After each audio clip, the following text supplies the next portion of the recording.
You are looking at Julian's pronunciation guide, where we look at how to pronounce better some of the most mispronounced words in the world, like this other curious word. But how do you say what you're looking for today? Let's learn how to pronounce the name of this city, the capital city of Sudan. By the way, if you want to learn how to pronounce the country name correctly, make sure to stay tuned as well. I'll link to the video at the end of this one.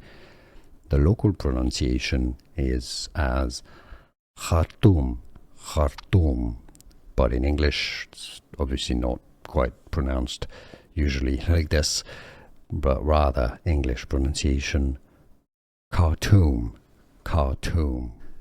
Here are more videos on how to pronounce more confusing words and names too many mispronounced. Like this video if you found it useful. I appreciate your support. I'll see you soon and thanks for watching.